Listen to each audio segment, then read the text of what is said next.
concept of IP and port. So in the previous video, we have already discussed about the public IP and static IP. Now let us take this forward a little ahead.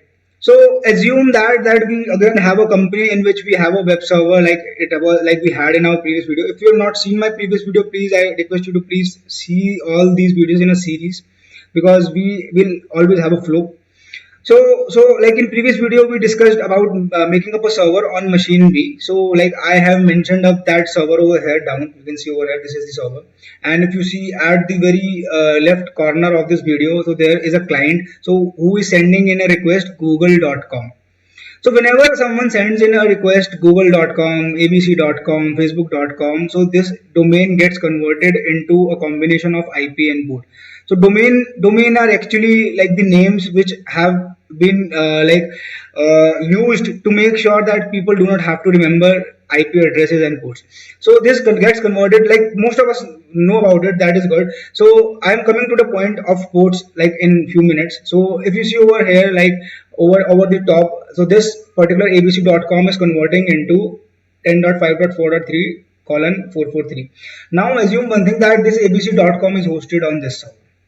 This server is part of this company, and this company has a lot of computer system, out of which one computer system they have made as a server and hosted up this website. So again, server is nothing but the computer system which we use daily with an extra capability of listening a particular kind of request and responding to that. So as of now, as we are talking about www https, so this will be an http server.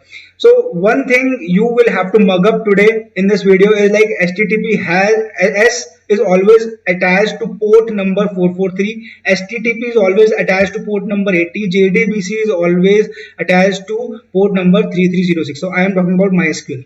JDBC means MySQL. I am always talking about all the open source software.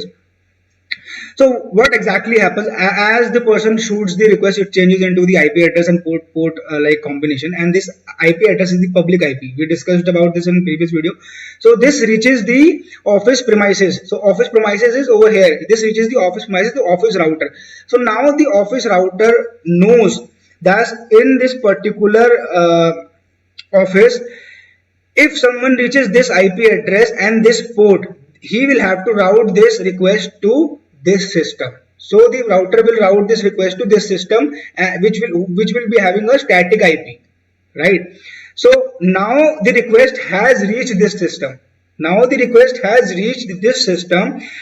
Now the request have to reach the software. This system has an operating system, maybe Linux or Windows, and that Windows or Linux operating system has so many processes running in it. So what exactly is the purpose of port? So assume one thing, like I go to a museum, so I know the address of the museum, but like my friend told me, in that museum go to room number 302, which is an escape room.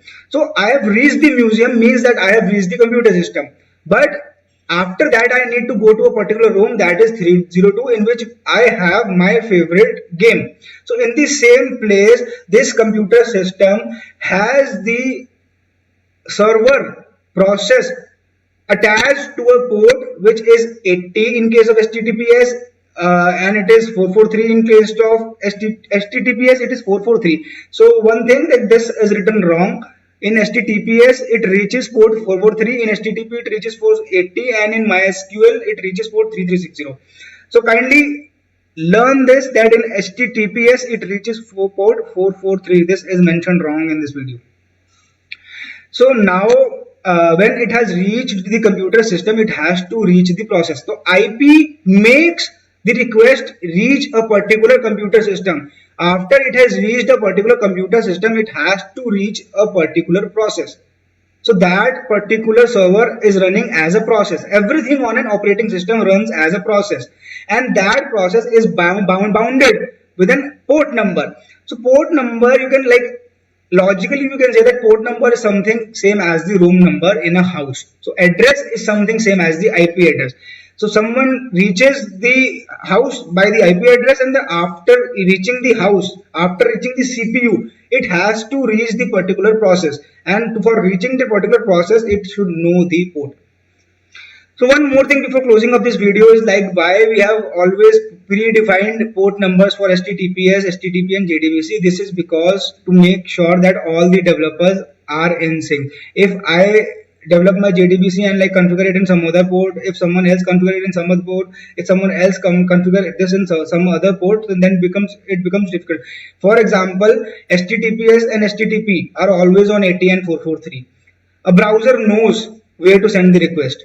Otherwise, how will the browser know where to send the request? So these are like a prerequisite and like a case which has always been taken to make sure that things go smooth. But obviously there are always configuration files and people keep on changing the port numbers.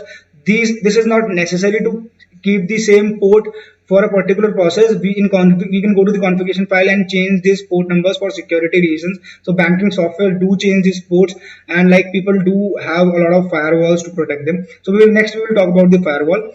So as of now, I will just close the session for today. Thank you guys.